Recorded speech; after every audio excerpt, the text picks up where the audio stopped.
'cause I don't give a fuck what you say. Yeah, I'ma do shit my way. So you can go kick rocks, I'ma stack bricks up, build what I want to make. Yo, I got a lot of shit. Assalamualaikum warahmatullahi wabarakatuh. Selamat datang di channel Donghua Animation. Apa kabar kalian hari ini? Kami doakan semoga dalam keadaan sehat dan bahagia selalu. Masih bersama admin Om 90-an yang masih gemar menonton anime. Pada video kali ini kita akan kembali bahas tentang Donghua Battle to the Heaven dengan judul Xiaoyan yang telah menembus level Dowling dengan bantuan susu pembentuk tubuh dan inti bumi. Dan ini akan membawa kejutan besar bagi Lin Xiaoya juga kelompoknya yang sebelumnya juga mencari susu pusat inti bumi. Melihat Xiaoyan menerobos Dowling, bagaimana reaksi semua orang? Nah, dengan bantuan ular 7 warna, The Heaven Swallowing Python atau Python penelan langit, Xiaoyan akhirnya mendapatkan susu tempering tubuh inti bumi dan segera memulai retreat atau pelatihan selama setengah bulan. Dia membutuhkan waktu setengah bulan lamanya untuk menyerap energi besar yang ada di dalam susu tersebut ya. Xiaoyan menggunakannya untuk menerobos Douchi level Dowling ya dalam satu gerakan. Kekuatannya mencapai lompatan yang kualitatif. Dan bagaimana reaksi semua orang setelah mengetahui ini?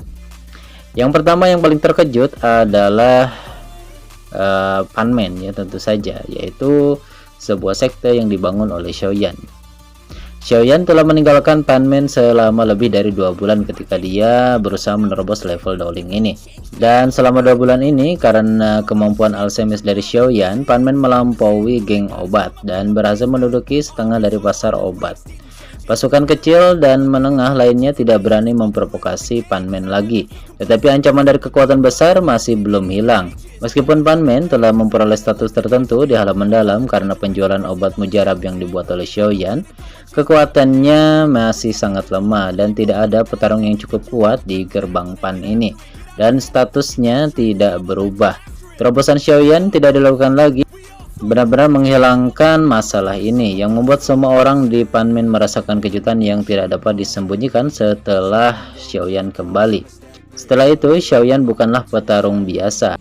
Karena Xiaoyan setelah datang, dia langsung mengalahkan orang yang paling bermasalah dengan Panman tersebut. Bai Cheng ini termasuk dalam kekuatan tingkat menengah di pelataran dalamnya. Tentu saja Xiaoyan yang telah mencapai level Dowling dan mengalahkan Bai Shan, dia mengangkat nama Panman dan membuat kejutan bagi Panman sehingga memasuki kekuatan tingkat menengah di pelataran dalam. Lalu orang yang paling terkejut lagi ialah Lin Xiaoya.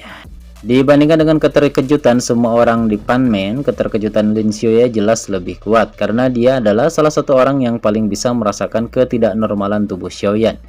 Dia adalah petarung bintang 8 di tingkat Dowang. Dia adalah Dowling bintang 8. Ketika mereka bertemu setengah bulan yang lalu, waktu pencarian susu yang dijaga oleh kera iblis salju ini, dia tahu dengan betul bahwa Xiaoyan adalah seorang Dadoushi.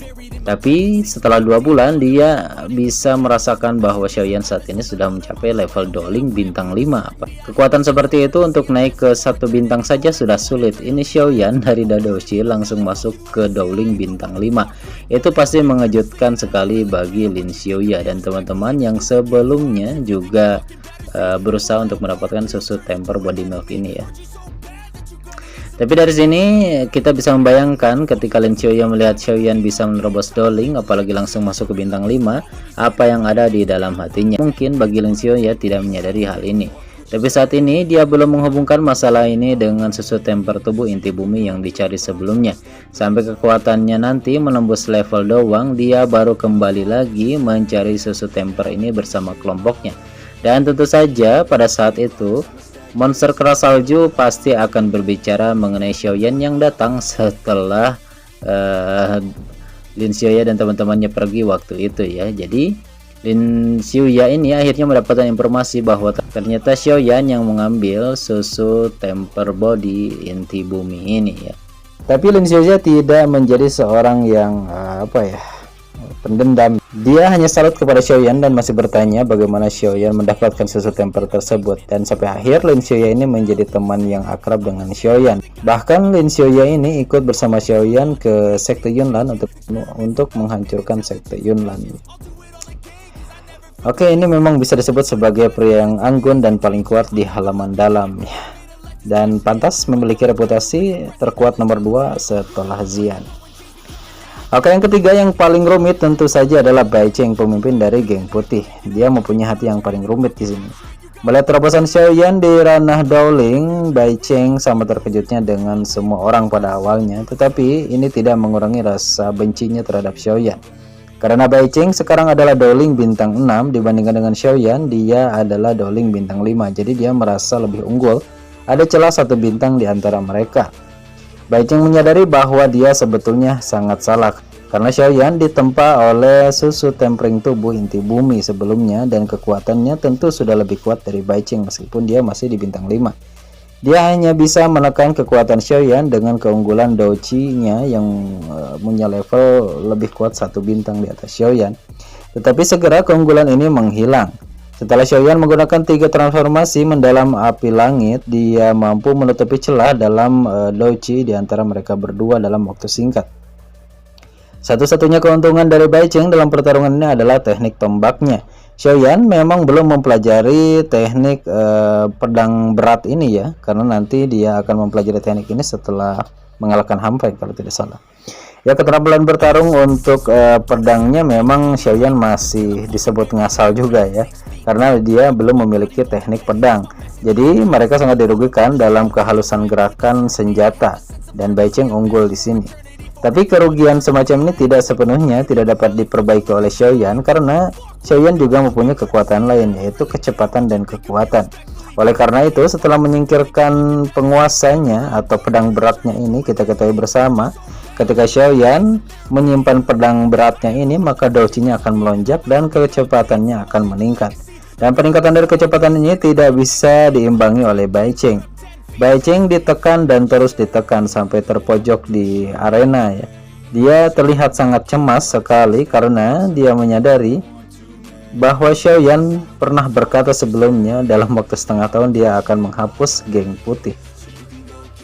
Jika dia tidak bisa mengalahkan Xiaoyan hari ini, maka tentu saja dia akan menjadi orang yang sangat dipermalukan dalam pertarungan ini. Apalagi di Akademi Dalam dia terkenal sangat arogan. Dan tentu saja kekalahannya ini akan membuat Bai Cheng sangat frustasi dan tekanannya ini menjadikan dia menjadi berputus asa sampai dia mengambil pil penambah kekuatan.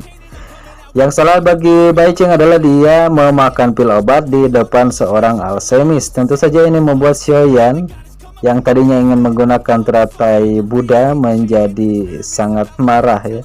Dan dia merasa Bai Cheng ini sangat bodoh, dan akhirnya Xiaoyan mengurungkan untuk membuat teratai Buddha ya.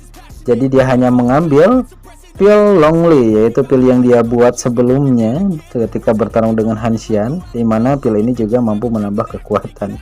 Jadi Xiaoyan mengambil pil ini dan bertarung lagi bersama Bai Cheng. Tentu saja Bai Cheng kalah dan dipukuli oleh Xiaoyan hingga sampai pingsan di arena.